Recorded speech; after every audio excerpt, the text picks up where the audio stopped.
Good day, everyone. Ang ating topic naman for today is projectile motion.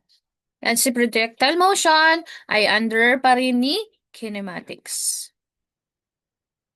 Ano ba pag sinabing projectile motion? So based dito sa ating definition, it refers to the motion of an object that is launched into the air and moves under the influence of gravity alone, neglecting air resistance.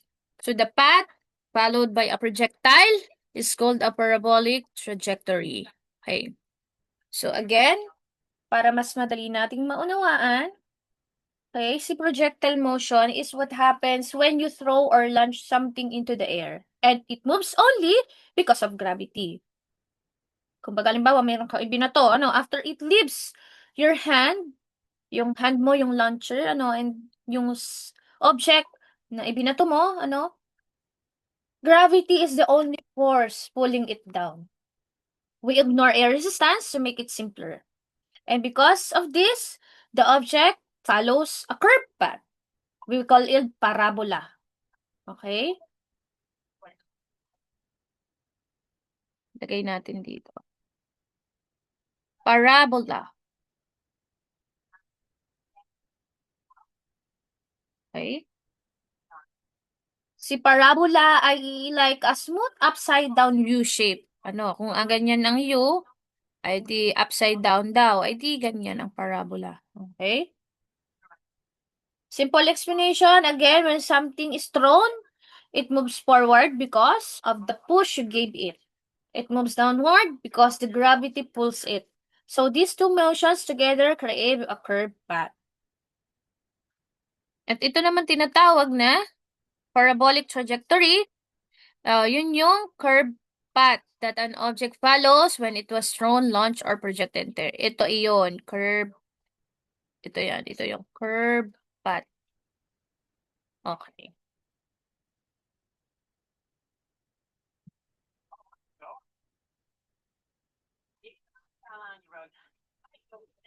So tayo ay may tinatawag na mga projectiles.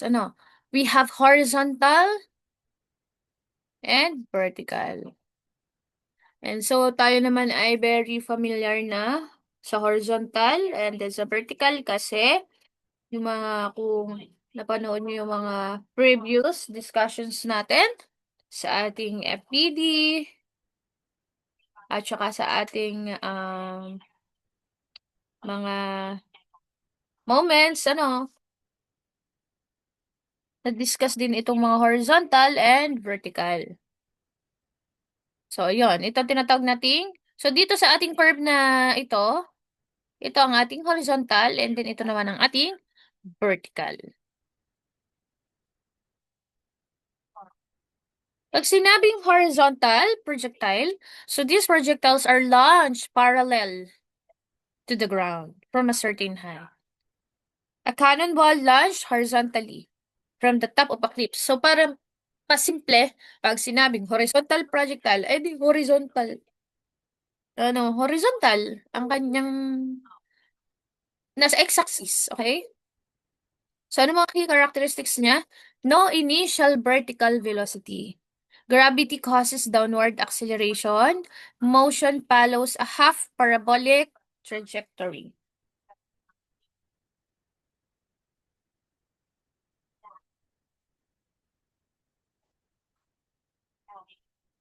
Vertical projectile. So, these are projectile launched straight up or down. Again, pag sinabing vertical, along with the y-axis. A rocket launched directly upward, dropping a stone from a height, the motion of a ball thrown upwards. So, ano ang characteristic niya? No horizontal motion. Only vertical motion. So, ibig sabihin, only up or down movement. So, sabi dito, the object is slows down as it rises, stop at maximum height, then accelerates downward. And sabi din dito, motion follows a straight line path. So, the path is vertical, not curved. Okay? Ano naman pag sinabing angular projectile? So, sabi dito, it is called oblique projectile motion. Oblique projectile motion. It happens when an object is launched into the air at an angle. At an angle. Ibig sabihin, hindi horizontally. It follows a curved path, parabola, due to the effect of gravity. Okay? Again, so para baga siyang something thrown into an air at an angle. Ano? Not straight forward and not straight up. It goes up and forward at the same time. Again, gravity pulls it downward and it follows a smooth curved path. When you launch something at an angle, the part of its moment moves it upward. A part of motion is up and down, but gravity only affects the vertical motion. And the highest point, the vertical speed becomes zero, then it falls back down. Okay? So, yun yung explanations kung bakit siya ay isang tawag dito, nakaparabola. Okay? So, sabi dito, ang example niya is a football kick at an angle or a javelin throw. Ayan. So, pag kayo ay may binato na ang bato nyo pag ay parang tawag dito, may gusto kayong, para pag nag-throw kayo ng bola, mag-shoot ng bola sa basketball, ayan, pwede din yung example. Okay? So, ano ang key characteristics niya? The motion is split into horizontal and vertical, ayan. Kaya sabi ko kanina, yung explanation natin, kung bakit nangyari yung parabola when we're launching at an angle. Sabi dyan, split its horizontal and vertical. Ang motion niya ay may two parts, horizontal and vertical. Then follows a full parabolic trajectory. And vertical and velocity becomes zero at the highest point. Okay, so tatandaan ito ha. Vertical velocity, zero at the highest point. Then the object falls back.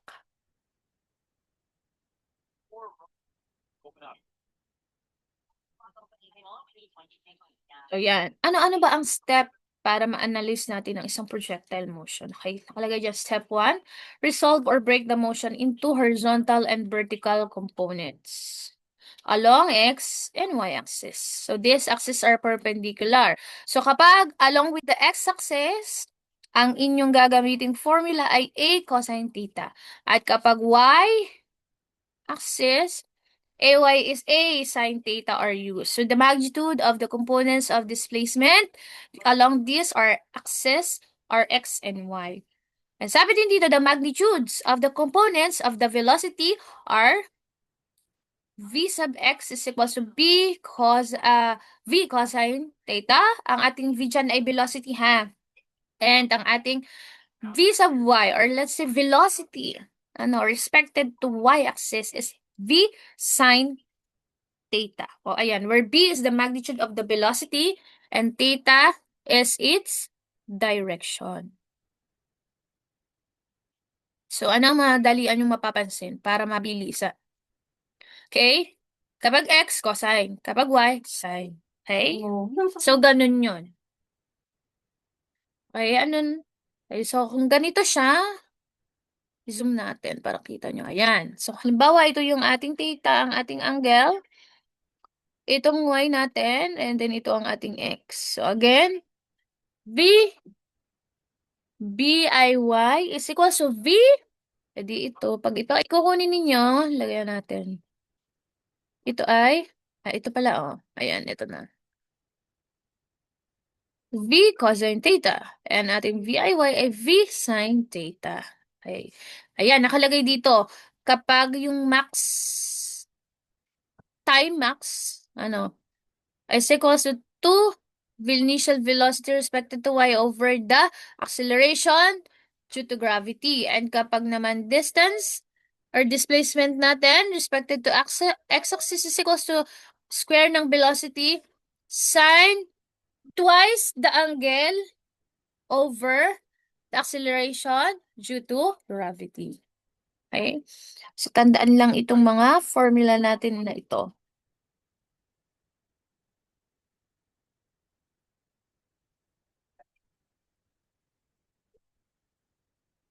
Again, ano nga ulit yung ating step 1 and step 2?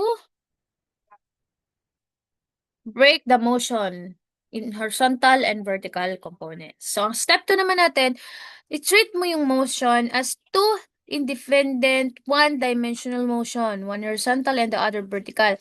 The kinematic equation for horizontal and vertical motion take the following forms. Horizontal motion, A, respect to x equals to 0, and x is equals to initial plus v sub x multiplied by t. Ano, kung saan ang ating b sub x or b o x ay velocity ay constant.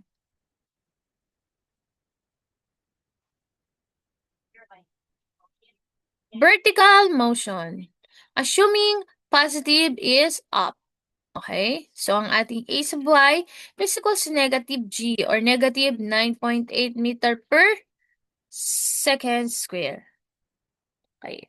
So, kapag tayo nagpa-projectile motions, again, ang ating A sub y or accelerations natin in y-axis, di ba? Yan ay projectile motion.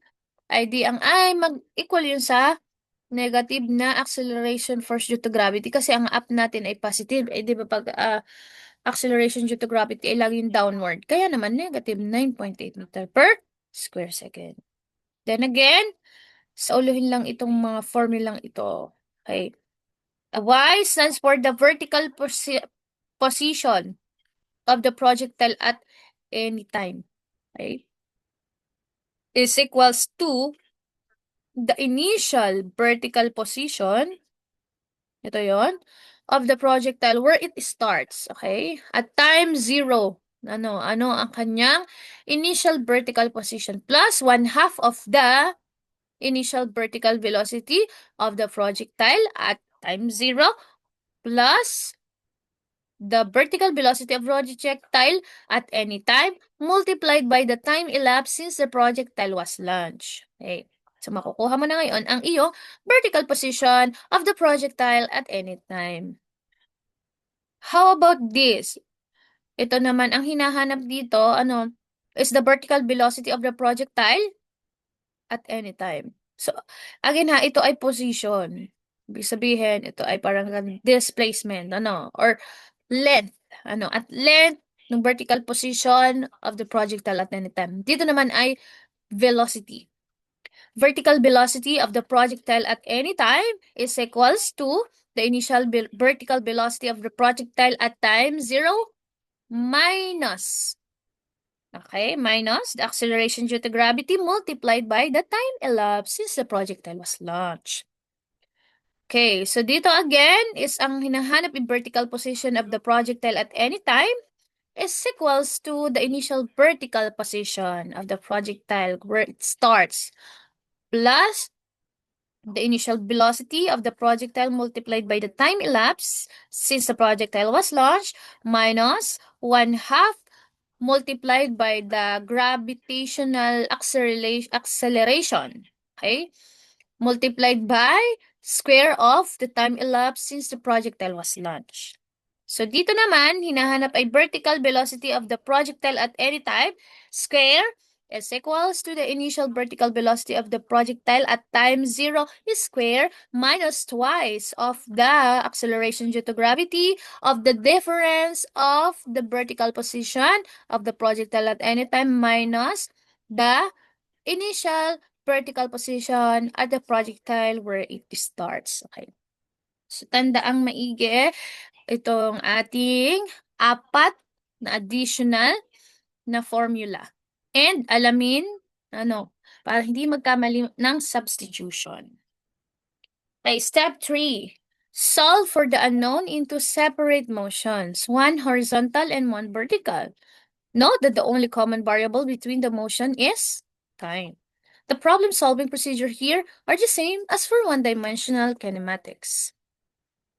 Solve for the unknown daw in two separate motions. So, ito naman ay, nung time na tayo ay solve ng resulting force ng statics, ginagawa naman din natin to, horizontal and vertical, pinagsosolve natin muna sila separately. So, ganun din lang. Okay, step number 4, recombine the two motions to find the total displacement, which is yung S, and velocity V. Because the X and Y motions are perpendicular, we determine these vectors by using techniques in addition and subtraction of vectors. Okay. So, ito ang mga formula na pwede natin gamitin. Okay, sa displacement, pwede natin sabihin na siya ay square root of X squared plus Y squared, where X is the horizontal, tama? And Y is the vertical. Then, ang theta natin is this arctangent of y over x. And ang ating velocity is square root of the vx, velocity x component squared plus velocity y component squared. So, ang ating arctan ng ating angle ng ating velocity is arctan of the velocity of respected to y-axis over the velocity respected to x-axis.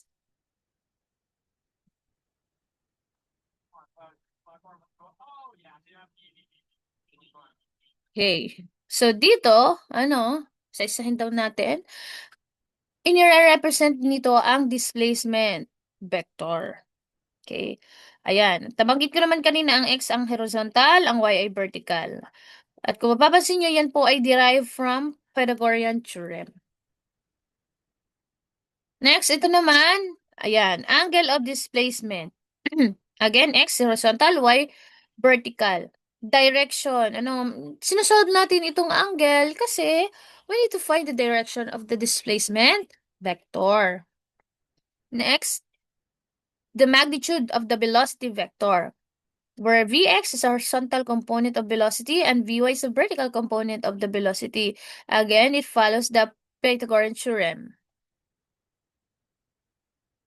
Ito naman ay direction of the velocity vector. It represents the angle of the velocity relative to the horizontal axis. Okay, so si Vx ang ating horizontal velocity, V sub y ang ating vertical velocity. Kinukuha natin itong direction of velocity vector kasi para malaman natin ang direction kung saan ang object mag-move. Ito naman ang iba pang formula. Time of flight. Okay? So, pag ang tinanong sa ating time of flight, just use this formula. B, okay, 2 times B sub O, where B sub O or V sub 0 is equals to the velocity where time is 0 or where it starts. Sin theta, theta is the angle. And G is the acceleration due to gravity. The maximum height, V sub O squared sine squared theta divided by 2 time multiply by acceleration due to gravity. And horizontal range is V sub O or B sub 0 squared sine 2 theta divided by the gravity, acceleration of the gravity. Okay, so paliwanag, ayan, paliwanag uli natin. Okay, initial velocity po ito, and theta ay angle ng ating projection, and g is the acceleration due to gravity. Okay. Initial velocity, angle of projection, acceleration due to gravity. Horizontal range, initial velocity, angle of projection, acceleration due to gravity. So, dito talaga ay kailangan ninyo ay ma-memorize, maalala ang formula. And again, sa horizontal range po ay total horizontal distance traveled by the projectile before landing.